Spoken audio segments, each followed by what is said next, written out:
Hello दोस्तों, स्वागत है आप सभी का आज के इस वीडियो में। दोस्तों, आज के इस वीडियो में हम बात करेंगे जीके जीएस का 25 महत्वपूर्ण प्रश्न के बारे में, जो आने वाले सभी एग्जाम के लिए महत्वपूर्ण होने वाला है। तो वीडियो को अंत तक बने रहें दोस्तों।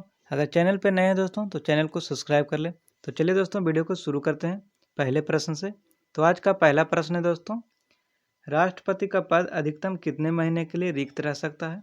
तो इसका राइट आंसर हो जाएगा दोस्तों ऑप्शन नंबर बी सही, 6 महीने के लिए। 6 महीना हो जाएगा दोस्तों। अगले प्रश्न की ओर बढ़ते हैं। अगला प्रश्न है दोस्तों, काली मिट्टी किस फसल के लिए आदर्श मिट्टी मानी जाती है? तो इसका राइट आंसर हो जाएगा दोस्तों ऑप्शन नंबर डी सही, कपास के लिए। कपास के लिए हो जाएगा दोस्तों। अगले प्रश्न की ओर बढ़ते हैं। अगला प्रश्न है दोस्तों, शिक्षक दिवस किसकी स्मृति में मनाया जाता है? तो इसका राइट आंसर हो जाएगा दोस्तों ऑप्शन नंबर सी सही, doctor S Radha Krishnan. Doctor S Radha Krishnan हो जाएंगे। अगले प्रश्न की ओर बढ़ते हैं दोस्तों। अगला प्रश्न है, डायनामाइट में मुख्य रूप से क्या पाया जाता है? तो डायनामाइट में मुख्य रूप से क्या पाया जाता है? तो इसका राइट आंसर हो जाएगा दोस्तों ऑप्शन नंबर ए सही, नाइट्रोग्लिसरीन। नाइट्रोग्लिसरीन हो जाएगा दोस्तों। अगले प्रश्न की ओर बढ़ते हैं।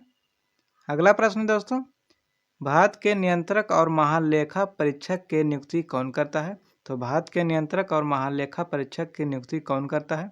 तो इसका राइट आंसर हो जाएगा दोस्तों ऑप्शन नंबर बी सही, राष्ट्रपति करते हैं। राष्ट्रपति हो जाएगा दोस्तों। अगले प्रश्न की ओर बढ़ते हैं। अगला प्रश्न दोस्तों, हमारी सांस्कृतिक धरोहर नामक पुस्तक के लेखक कौन है? तो हमारी सांस्कृतिक धरोहर नामक पुस्तक के लेखक कौन है? तो इसका राइट आंसर हो जाएगा दोस्तों ऑप्शन नंबर सी से, डॉक्टर शंकर दयाल शर्मा। डॉक्टर शंकर दयाल शर्मा हो जाएंगे। अगले प्रश्न की ओर बढ़ते हैं दोस्तों। अगला प्रश्न है, अर्थशास्त्र के पिता किसे कहा जाता है? तो अर्थशास्त्र के पिता किसे कहा जाता है दोस्तों? तो इसका राइट आंसर हो जाएगा ऑप्शन नंबर बी सही, एडम स्मिथ। एडम स्मिथ हो जाएंगे। अगले प्रश्न की ओर बढ़ते हैं दोस्तों। अगला प्रश्न है, 49वीं समानांतर रेखा किन दो देशों को विभाजित करती है? तो 49वीं समानांतर रेखा किन दो देशों को विभाजित करती है? तो इसका राइट आंसर हो जाए दोस्तों ऑप्शन नंबर सी सही, कनाडा एवं संयुक्त राज्य अमेरिका। कनाडा एवं संयुक्त राज्य अमेरिका हो जाएगा दोस्तों। अगले प्रश्न की ओर बढ़ते हैं दोस्तों। आज का अगला प्रश्न है, गांधी जी ने दांडी यात्रा कहाँ से प्रारंभ की थी? तो गांधी जी ने दांडी यात्रा कहाँ से प्रारंभ की थी दोस्तों? तो इसका राइट आंसर हो जाए दोस्तों ऑप्शन नंबर सी सही, साबरमती से। साबरमती राइट आंसर हो जाएगा दोस्तों। अगले प्रश्न की ओर बढ़ते हैं। अगला प्रश्न दोस्तों, प्रारंभ में भारत के संविधान सभा में सदस्यों की संख्या कितनी थी? तो प्रारंभ में भारत के संविधान सभा में सदस्यों की संख्या कितनी थी? तो इसका राइट आंसर दोस्तों ऑप्शन नंबर डी सही, 389। 389 हो जाएगा दोस्तों। अगले प्रश्न की ओर बढ़ते हैं। अगला प्रश्न दोस्तों, हरगोविंद खुराना को किस खोज के लिए नोबेल पुरस्कार मिला है? तो हरगोविंद खुराना को किस खोज के लिए नोबेल पुरस्कार मिला था दोस्तों? तो इसका राइट आंसर हो जाएगा ऑप्शन नंबर बी सही, अनुवांशिक कोड के लिए। अनुवांशिक कोड हो जाएगा दोस्तों। अगले प्रश्न की ओर बढ़ते हैं। अगला प्रश्न दोस्तों, गुज्जर किस राज्य से संबंधित है? तो गुज्जर किस राज्य से संबंधित है दोस्तों? तो इसका राइट आंसर हो जाएगा ऑप्शन नंबर सी सही, राजस्थान। राजस्थान हो जाएगा दोस्तों। अगले प्रश्न की ओर बढ़ते हैं दोस्तों। अगला प्रश्न है दोस्तों, ध्वनि के प्रभाव कान में कितने समय तक रहता है? तो ध्वनि के प्रभाव कान में कितने समय तक रहता है दोस्तों? तो इसका राइट आंसर हो जाएगा ऑप्शन नंबर बी सही, 1/10 सेकेंड। 1/10 सेकेंड हो जाएगा दोस्तों। अगले प्रश्न की ओर बढ़ते हैं। अगला प्रश्न दोस्तों, सीसा पेंसिल में शीशे का प्रतिशत कितना होता है? तो सीसा पेंसिल में शीशे का प्रतिशत कितना होता है दोस्तों? तो इसका राइट आंसर हो जाएगा दोस्तों ऑप्शन नंबर बी सही, 0%। 0% हो जाएगा दोस्तों। अगले प्रश्न की ओर बढ़ते हैं। अगला प्रश्न दोस्तों, शक्ति का एसआई मात्रक क्या होता है? तो शक्ति का एसआई मात्रक क्या होता है दोस्तों? तो इसका राइट आंसर हो जाएगा ऑप्शन नंबर बी सही, वाट होता है। ऑप्शन नंबर बी सही हो जाएगा, वाट हो जाएगा दोस्तों। अगले प्रश्न की ओर बढ़ते हैं।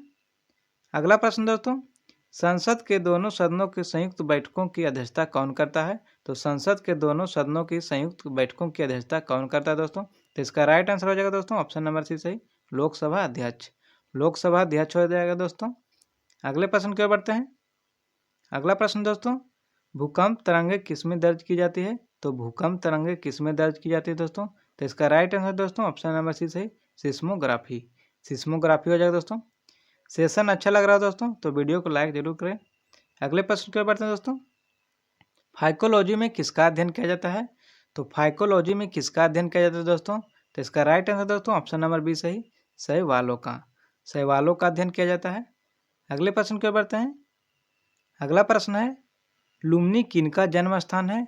तो लुम्नी किनका जन्म स्थान है दोस्तों? तो इसका राइट आंसर है दोस्तों ऑप्शन नंबर सी सही, बुध का। बुध का हो जाएगा दोस्तों। अगले प्रश्न की ओर बढ़ते हैं। आज का अगला प्रश्न है अंतरिक्ष यात्री को अंतरिक्ष कैसा लगता है? तो अंतरिक्ष यात्री को अंतरिक्ष कैसा दिखाई देता है दोस्तों? तो इसका राइट आंसर दोस्तों ऑप्शन नंबर सी सही, काला दिखाई पड़ता है। काला दिखाई पड़ता है दोस्तों। अगले प्रश्न की ओर बढ़ते हैं। अगला प्रश्न है बिजली के बल्ब में जो तंतु लगा होता है वह किसका बना होता है? तो इसका राइट आंसर दोस्तों ऑप्शन नंबर बी सही, टंगस्टन का। टंगस्टन का हो जाएगा दोस्तों। अगले प्रश्न की ओर बढ़ते हैं। अगला प्रश्न है कर्म ही पूजा है यह पंक्ति किनके द्वारा दी गई थी? तो कर्म ही पूजा है यह पंक्ति किनके द्वारा दी गई थी दोस्तों? तो इसका राइट आंसर हो जाएगा ऑप्शन नंबर ए सही, गांधी जी के द्वारा। गांधी जी के द्वारा हो जाएगा दोस्तों। अगले प्रश्न की ओर बढ़ते हैं। अगला प्रश्न है सर्वेंट ऑफ इंडिया सोसाइटी की स्थापना किसने की थी? तो सर्वेंट ऑफ इंडिया सोसाइटी की स्थापना किसने की थी दोस्तों? तो इसका राइट आंसर हो जाएगा ऑप्शन नंबर सी सही, गोपाल कृष्ण गोखले। गोपाल कृष्ण गोखले हो जाएंगे। अगले प्रश्न की ओर बढ़ते हैं दोस्तों। अगला प्रश्न है कार्बन का सर्वाधिक शुद्ध रूप क्या होता है? तो कार्बन का सर्वाधिक शुद्ध रूप क्या होता है दोस्तों? तो इसका राइट आंसर हो जाएगा ऑप्शन नंबर सी सही, हीरा। हीरा हो जाएगा दोस्तों। अगले प्रश्न की ओर बढ़ते हैं। अगला प्रश्न है दोस्तों किस नदी को चीन का शोक कहा जाता है? तो किस नदी को चीन का शोक कहा जाता है दोस्तों? तो इसका राइट आंसर हो जाएगा ऑप्शन नंबर बी सही, हांगो नदी को।